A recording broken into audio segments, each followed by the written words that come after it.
the experience is the most overrated prerequisite to start a company. But that's okay, because nobody knows how to do anything until you do it. I don't care how much experience you think you have.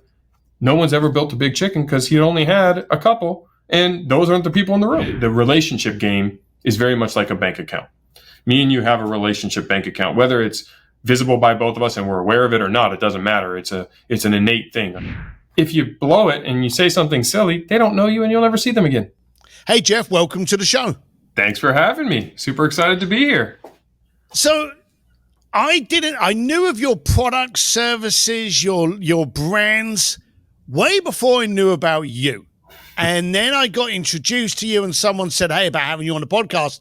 And I was like, hang on, add A and B together. Hell yeah, that's easy. And in full transparency, we tried to do this podcast a while ago and we ended up having really bad reception. And so for you, the viewer and the listener, we actually stopped it and then picked this date because there was too much gold going down. So you are, without a doubt, a serial entrepreneur. That's very easy to say. Media company, books, speaking. Now, are you the founder or the co-founder of Everbowl? How did let's jump in there. How did that come a thing? Yeah, I'm the founder. I had sold a digital marketing agency and was at home driving the wife and kids crazy. And my wife turned to me after about 4 months of semi-retirement and said, go do something. You're driving me crazy. And so it was, what do I want to do next? And this was a passion project of mine. I love superfoods. I love acai bowls. And back in 2015 and 2016, you just couldn't get them anywhere. There was nowhere, Jamba Juice didn't have them. Smoothie King didn't have them. There was a few little coffee shops here and there, like sporadically that did, but predominantly 9 out of 10 people didn't even know what it was. And so I said, you know what? I know nothing about restaurants, but I'm going to give this a try and see if I can't disrupt this food industry. And so I went out to dinner with my kids and my wife and my parents, and I said, I'm going to start Everbowl. At the time, it wasn't called Everbowl. I'm going to start an acai bowl chain. And my dad said, are you nuts? 9 out of 10 restaurants fail. And my mom said, you don't know how to cook. And my wife said, all you do in the kitchen is eat and make a mess. And I'm like, yes, let's go do this thing. So that was the spirit behind why I started it and when I started it. But the truth is 9 out of 10 restaurants fail because 95 out of 100 restaurants are started by chefs, and chefs know how to cook, but they don't necessarily know business. And my background being a serial entrepreneur, prior to Everbowl, I had sold 3 companies. I had started over 11 at that point. Some I just shut down, some failed, some I had successes, but business is the same regardless of what you do, whether it's a payroll and HR company, which I sold, a recruiting agency, a digital marketing agency, restaurants, construction, a media company. The underlying business is the same across all of those businesses. It doesn't really matter what you do or what your mousetrap is or what service or product you sell. That's the what you do. But underneath it, the P&L, the balance sheet, do you make more money than you spend? Can you understand cost of goods or cost of service? Can you recruit talent? Can you train and retain talent? Can you do sales and marketing? Can you understand how to deal with supply chain? And can you put SOPs together and build processes and understand how the customer life cycle works and all these business elements? If you can do that, that's what running a business is. And that's where my secret sauce, that's really what I'm good at. What I do, whether it's all the other fun things, and people say, what do you do? And you answer that question. At the end of the day, I'm an entrepreneur. I'm a problem solver. I'm really good at figuring out how to do that. Now you just spat it off. So I'm going to ask you to go through it again. You said you did 11 companies. Prior to prior to Everbowl. What was the industries? You mentioned media. What were those 11 companies that you actually did? The industries of those companies. There's a point to this, but what was the different industries these were in? So I did direct to consumer sales. So I had a few businesses that I sold product and services online, from reptiles to sports cards. I had a payroll and HR company where I did payroll for businesses, and then we built an HRIS application, or a human resource information system, back in 2007 and 2008 when the smartphone was being developed.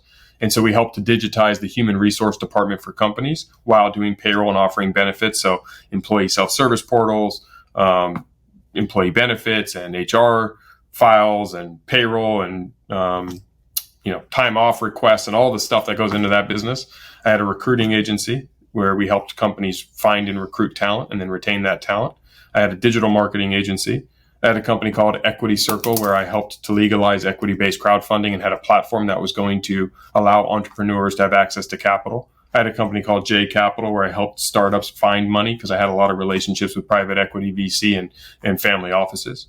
I had a sales consulting firm where I helped companies that were doing B2B sales and helped them build their sales process and had a team of people that would go in and do that. I had a company called Sports Investing Systems where I would give I called it fun things like sports investing. I gave sports picks and you paid me a monthly service fee, in which case I'd tell you who was going to win and you go make a wager and hopefully you won. And a handful of other small little website companies like that. I had a online information business where we were basically driving through quotes and inspirational videos and driving through CTAs and click-through funnels and all of that. And then finally, my biggest exit was my digital marketing agency where I partnered with Neil Patel, and we did, CRO and a bunch of conversion rate optimization for a lot of big companies and help drive the employee customer lifecycle on the website and how they click through your website and how to help you make more money. Hey, I'm sorry for interrupting this podcast. I know it's a brilliant one, but I wanted to talk to you about your room, your connections. Now, we know full well that great things come from great connections and great rooms. Now, if you're in a room full of people that will challenge you, inspire you, motivate you, and support you, then great. But if not, then maybe I have the solution for you. Head on over to stevedsims.com, look up Sims Distillery there, and join our community of creative disruptors, those that are only not there to help you and motivate and actually give you information, but to support and answer questions. We very much vet the room to make sure that we support each other's growth. We all want each other to grow. So if you want to be in the right room, head on over to stevedsims.com/Sims Distillery, and I'll see you inside my room. Enjoy the rest of the show. All right. How qualified were you in starting any of those businesses? 0. That's where I was coming to. You see, and I just wanted to qualify it and clarify it because you seem to harness the fact that not knowing much about the business can actually be an advantage if you know just the principles of a business. Yes. So the experience is the most overrated prerequisite to start a company. Oh, that's beautiful. That's going to go on a mug. All right. So you've actually gone out there. You know the fundamentals of what makes a business, regardless of the industry it's in, but you know the wheels that make it go around. So why do you think today people are so frightened of trying something that they know nothing about?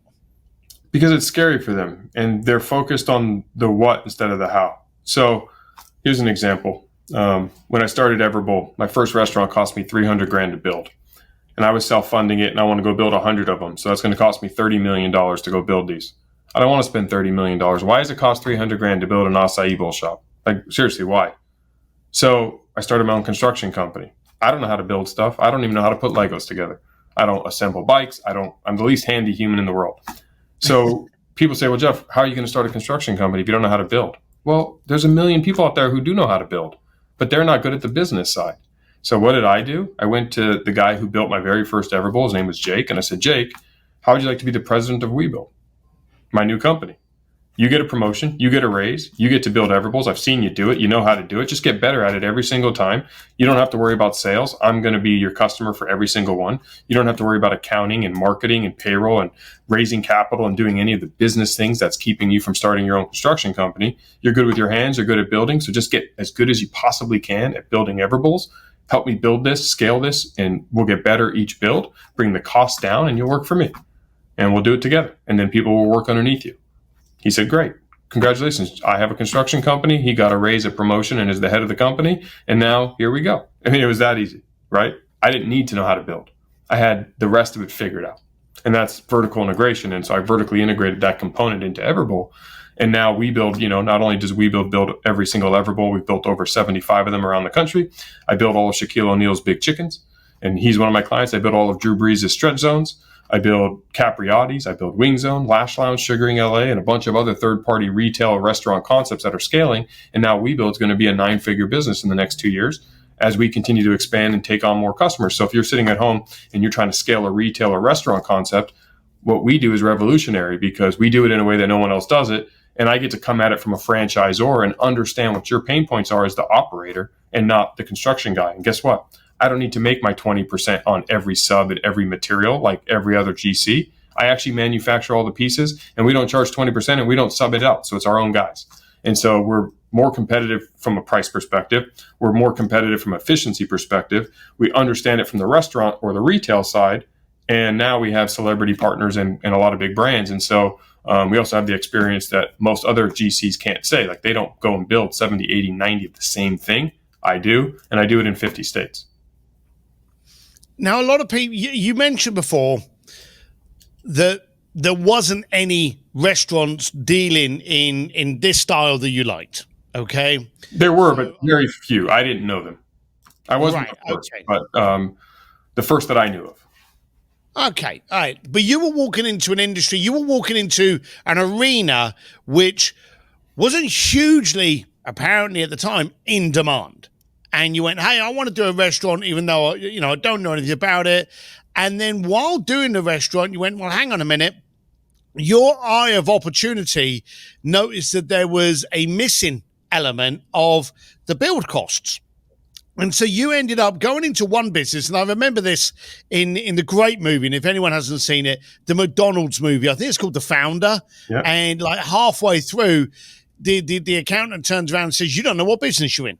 And if anyone hasn't seen that, that was a shock to a lot of people. We all thought they made their money off of hamburgers. So then we found out that they're brilliant landlords. You recognized that while you were trying to do one thing, you weren't closed-minded to the opportunity of being able to scale something for other people. And you now have two successful businesses that stemmed off of the one, which was Everbowl. I'm not going to ask you online which one's the most profitable, but do you always have this kind of like, where's the opportunity? Because some people would say, hey, focus on the one thing. You've already been told by your family and friends and your wife, restaurants don't work, and you know nothing about building a restaurant. But here you are going, well, no, I don't, but I'm also going to do a construction firm at the same time, of which I'm equally unqualified. Do you have a mentality of just always looking for the opportunity and harnessing it? And then the big question is, how do you split your focus? Well, I'll answer your first question first. No, I didn't start WeBuild thinking about building for Shaq and Drew and these other brands. I built it to solve my own problem. It's vertical integration. So like McDonald's with real estate, they didn't realize they were in the real estate business until they did. If I'm building 100 restaurants, I'm in the construction business, whether I want to be or not. The difference is I can either outsource it to GCs and learn as I go and fight with general contractors around the country and understand and find good partners to do it, right? Or I do it myself and make that a division of my company or its own company. But either way, I'm in the business of construction. Anyone who's building 100 restaurants, they're in construction whether they want to be or not. You're in the real estate game whether you want to be or not. I have to negotiate leases with landlords. I'm in that business whether I want to be or not. So I did it to solve a problem. And the problem was I was self-funding this and I wanted to build 100 and I want to bring the cost down. And when I analyzed why it was costing so much money and I realized there's no efficiencies, there's no economies of scale, there's no automation, there's no standard operating procedures, because one GC in LA is going to charge me because he's got to make his money. A GC in Austin is going to charge me because he's got to make his money. They don't know how to build an Everbowl because they've never done it. So there's an R&D expense. There's time expense. They don't buy in bulk. They buy one-off amount for just that one store. So there's no economies of scale there. And I realized, well, I can get rid of all of that because I'm going to build 100 of them.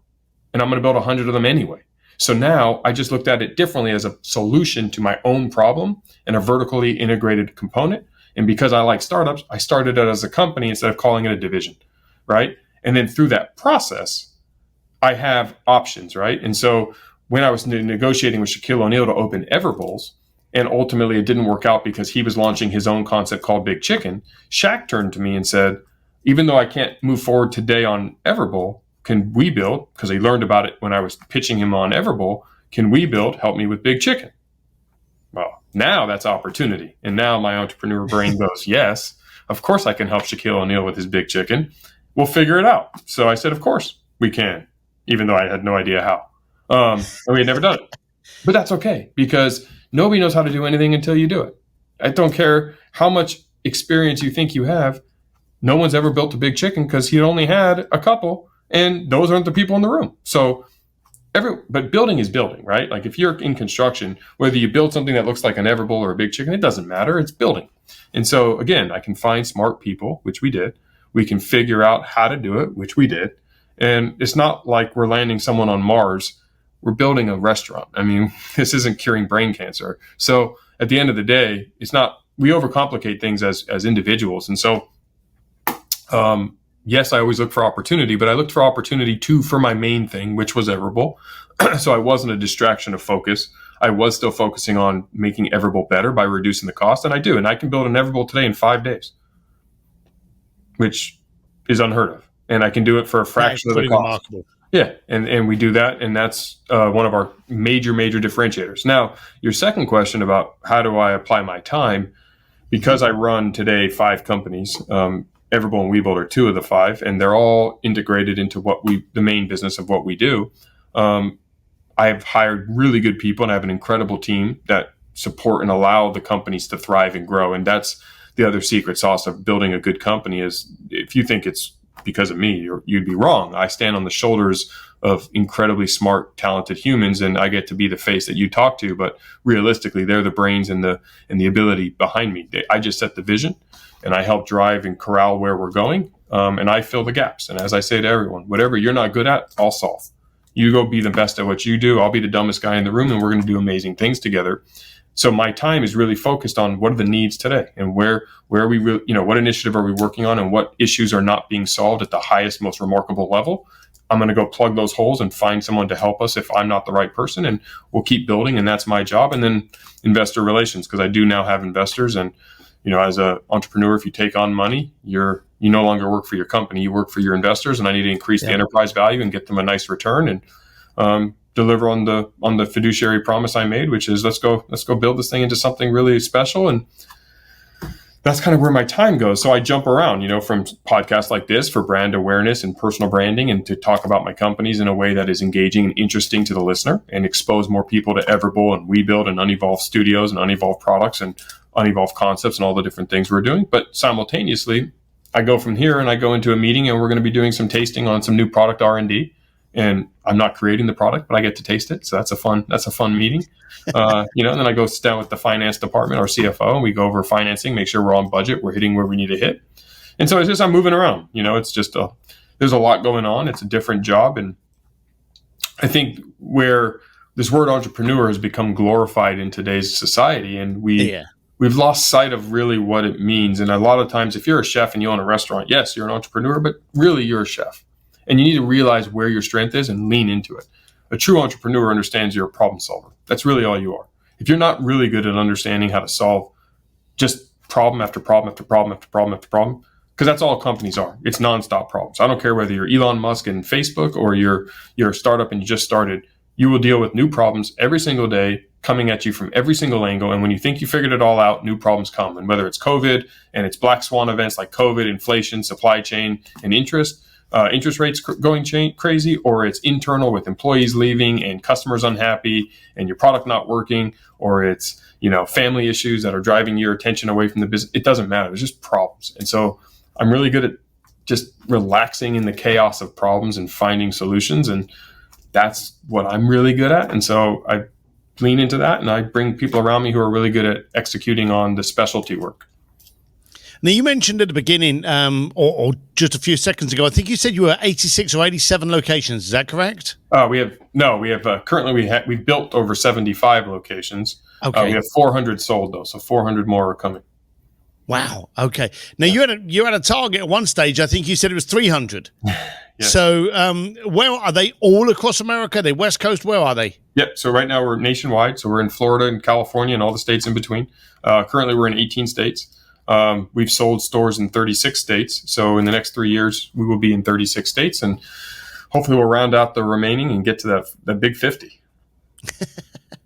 Now, you obviously, you're a lazy individual. You actually decided to write a book as well. The Relationship Bank Account, How to Make Friends, Have Fun, and Attract a Lifelong Success. It's actually on Amazon, so we'll put a link at the bottom. Why did you feel you had the qualifications to write? And I've already realized, I think I already know this answer.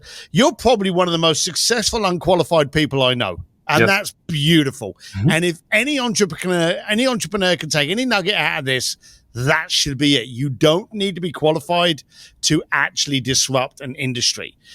The book, what was the driving force behind the book? So LinkedIn hired me to do 2 courses for them. One was on relationship capital and one was on no marketing money, no problem. And so I launched these 2 courses in the LinkedIn Learning library, which are available. If you're a premium member at LinkedIn, you go to LinkedIn Learning, you can search my name. It's like a Netflix thing. They have tons and tons of content there. Well, someone had taken the course and said, this should be a book. And they reached out to me and said, Jeff, we're a publisher. We want to help you write this book. And I said, I'm not an author. I don't write. And they said, we'll help you. You can do a lot of like audio. We'll help write it with you. And it's a whole process. And so I said yes. And in 2020, I wrote it and I didn't launch it until a couple months ago. So it sat on the shelf for 2.5 years. And they finally said either publish the book or give us our advance back. And so I was like, I'll publish the book. But it's scary. You know, again, I never thought about writing a book, but I think the lessons that I teach in that book are really valuable. Outside of, you know, what I'm good at is problem solving. My other superpower is relationship capital. You know, how do you meet the Shaqs, the Drew Breeses, the private equities, the VCs, the leadership team I have, the Neil Patels, the Pat Flynn's, the Dan Fleischmans. How do you get relationships with these highly connected, big influential individuals in your industry? You know, when I started a digital marketing agency, I didn't know how to use a computer, but I ended up partnering with Neil Patel, and he was the #1 digital marketer in the world. And together we scaled. And a lot of my friends said, how did you meet Neil? How did that work? Well, again, it's the relationship capital I have and understanding that the relationship game is very much like a bank account.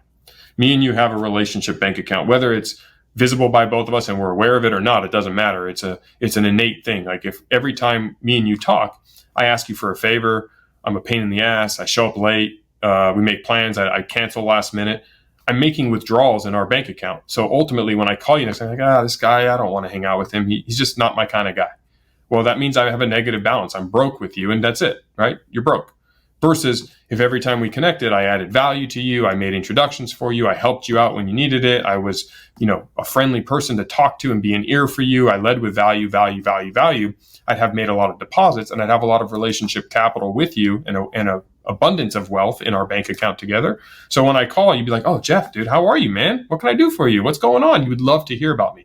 So having that wealth with a million human beings is how you create opportunities for yourself. And this is where a lot of people struggle because they go, well, I live in a small town, or I don't have that network. And they try to go to these network meetings, which is the worst place ever to network because everyone's there to just get business for themselves. And they fail to realize your network is who you know every day. You know, when I started my payroll business and I was 24 years old and I didn't have a huge network, I got my biggest client from the checkout clerk at Albertsons, which is a grocery store.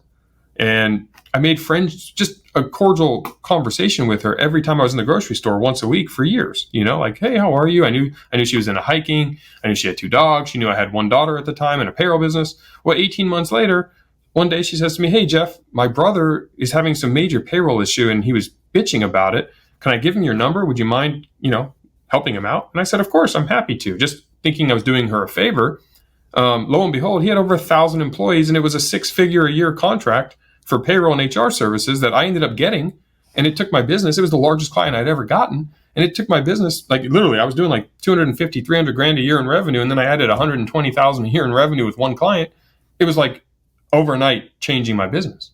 And that's lucky. But I got lucky because I made friends with somebody and that person knew that I was a genuinely just nice guy.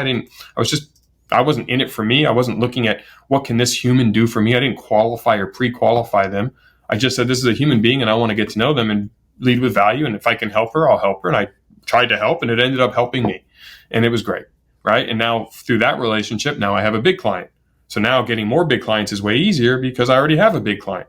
So my experience now is I handle very big clients, over 1,000 employees, no problem. So when I talk to a 200 employee size company, prior to him, my biggest was like 48 employees. So now I speak to a 200 employee size company and they say, well, are we going to be your biggest client? Oh gosh, no, I have clients that are way bigger than you, 5 times bigger than you. And now I'm coming at it from a different level. My business matures and that happens from Albertsons. So that's the whole key to building good relationship capital is understanding that you can build relationships with everybody every single day. And you never know because everybody is somebody's friend, brother, sister, cousin, aunt, uncle, nephew, niece. Everyone knows somebody who could add value and help you. And the more people who care about you and like you and are thinking about you and your business and your life, the more people are out there just putting positivity into the world. And when something comes across their life that they know could impact you in a positive way, if they think about you in a positive way, they're going to connect you to it. And now you're starting to add what we call luck into your world, and understand that luck is not random. Luck is what you put your attention and intention to creates luck. And that's why I'm a very lucky guy, because I focus with a high level of degree of intention and strategic activity to get lucky. Now, a lot of people will fear something within your acumen. It won't be the business. It won't be the P&L, because you quite openly said you stand on the shoulders of smarter people. Okay. I do the same. I don't know there's many people out there that are successful that don't do it. You know, whether it be Elon Musk, whether it be Mark Zuckerberg, they find other incredibly talented people to do what they're not talented at. And you've done that. Here's the weird thing. People are scared of striking up conversations. People are terrified of it. We actually went through COVID where people stopped having communication, and there was actually something called a conversation fatigue, where people would literally have a hangover after COVID, where they were now talking to people, they were going home and they were tired. Now, you came out with just a tiny little flippant, off the cuff, hey, I had a conversation with a girl at Albertsons. I have stood in rooms where people literally have not conversed with each other in lineups. And of course, like, I'm a big, ugly fella, so it was slightly different on the physical. But if I start striking up a conversation with someone in front of me, they look at me like I'm going to mug them. But I still go on, because for me, I, like you, realize that while there are a million things distracting and distorting our focus today, communication leads to capital.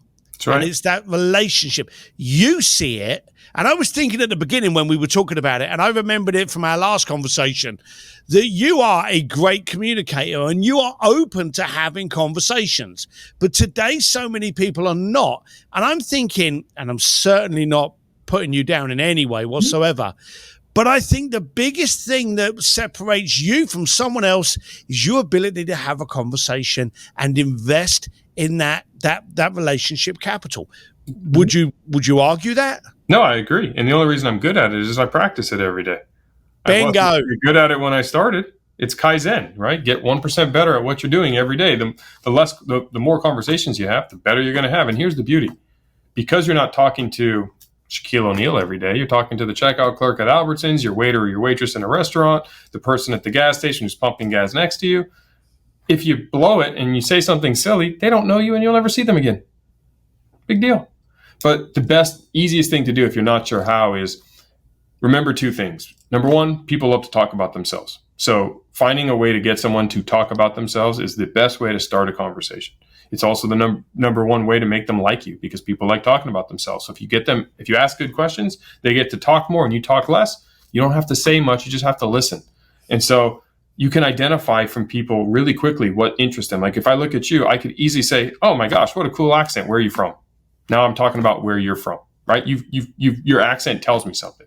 Number two, you have a piercing in your eyebrow. That's unique. Did that hurt? I can ask you a question about it. It's obviously something about you. You see me with a backwards hat on. You can clearly know I'm a backwards hat guy. You can say something about it. I have a new Apple Watch. Oh, is that the new Apple Watch? Yeah. How do you like it? It's that easy. What we wear, what we dress, what we look like, what we sound like. If someone has a kid, 99 out of 100 times, ask them about your kid is so cute. What's your kid's name? Parents love talking about their kids. It's just really simple stuff. And it sounds trivial, but what happens is you just start getting really good at building that small talk. And it's called leading with value and being more interested in the human you're talking to than interesting. If you find yourself talking too much, clearly you're not listening and asking good questions. And when you become very good at asking questions, you know where that translates the best is sales. The reason I'm so good in sales is I use a concept called solution-based selling, which is I find a solution to your problem. But the way I identify your problem is by asking questions about your business. And I hone that skill by asking strangers about their life, about their kids, about their interests, their hobbies, their passions. And I build those relationships. And so Yes, listen, is it an overnight success trick? No, but a year's going to go by whether you do this or not. And every day you're going to interact with 30 to 50 people in the world, and you can choose to put your head down and have zero conversations and go home at night and wonder why you're not getting the abundance of opportunities that others are getting. Or you can realize, like, hey, Jeff's an ordinary guy. I have every qualification he has, so I can do everything he's done, and I can probably do it better because you're probably more talented than me. But I am an ordinary guy. I just figured out what extra stuff I need to do to have extraordinary results in life. And that's a beauty of this is it's obtainable by every single person listening here, because I'm not 7'1" like Shaq. I'm not a genius like Elon Musk. I'm not 6'5". I'm a 5'9" average American. So the cool thing is there's no barrier to doing this for everybody else. And that's what motivated me finally to launch the book. Was I realized I'm actually teaching something that could impact people immediately. Like, everybody can get better. And I'm not selling my book here. I mean, I don't care if you buy it or not.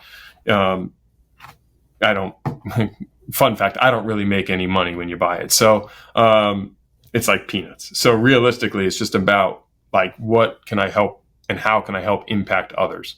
And, that's really just been the gist of it is realizing that, I don't think there's anything special about, I don't have any, like, I'm not just going to sit here and tell you, oh my gosh, you can't do what I did. You can do it better than me. I'm a normal, average, ordinary guy.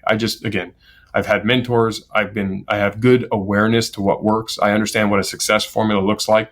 And once I figured out how to be successful, now I just try to duplicate that as many times as possible on every element of life.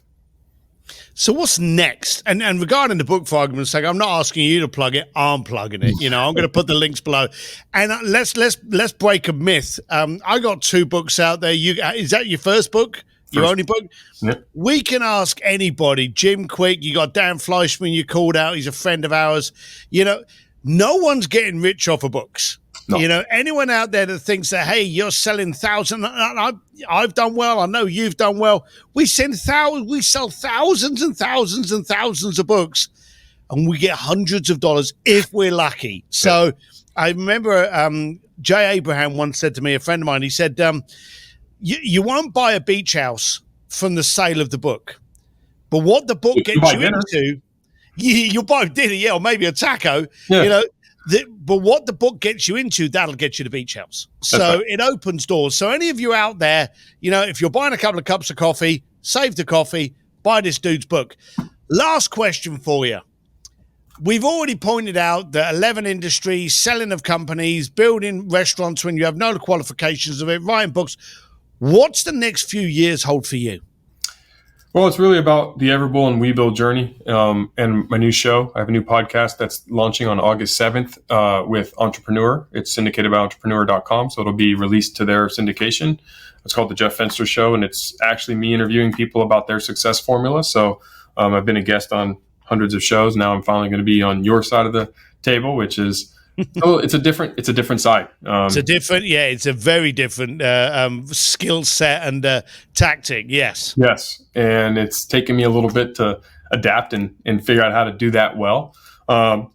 So we'll get better as the shows progress, but that's a focus. Speaking on stages, building Everbowl, and bringing Everbowl to every community in America. And We Build, helping other brands and Everbowl scale and grow and just continue to dominate and take these companies to where hopefully we can have a successful exit and put them in the hands of someone who can take them even further than we can. And then starting the next thing. For people to want to follow you, where's the best place for them to look you up, follow you, and stalk and find out what you're getting involved in? So my website, jefffenster.com, is going live on August 7th as well. Before that, at FensterJeff on Instagram or LinkedIn is always great. You can also text the word Jeff to 33777, and I have a free Network to Millions PDF playbook that's just little tips from my book. So if you don't want to buy the book and you just want that, it's totally free. It also gives me your email so we can stay connected, and I can then feed you more free content later if you're into it. Otherwise, you can always email me, jeff@everbowl.com, and I'm not kidding. I like to make friends. So if there's anything I can ever do for you, anyone listening, or you have value that you think can help me, I'm always willing, and I'm always a willing recipient and always willing to help. And I think this is how we build community, and this is how we all win. success is available to everybody. And my goal in life is to make more people successful, because I think a lot of people want to be successful, and I watch them, but they're focused on the wrong things. Even though they have good intentions, they're just not understanding how to be successful, and success leaves clues. And so, fortunately, I've figured out a formula that has worked for me and for many others, and I'm happy to share it. So anything I can do to help, and I appreciate you bringing me on the show. Perfect. We're going to put all of those links that he's mentioned. So if you're driving down the road, go back to the show and they'll be in the show notes there. Follow up with Jeff.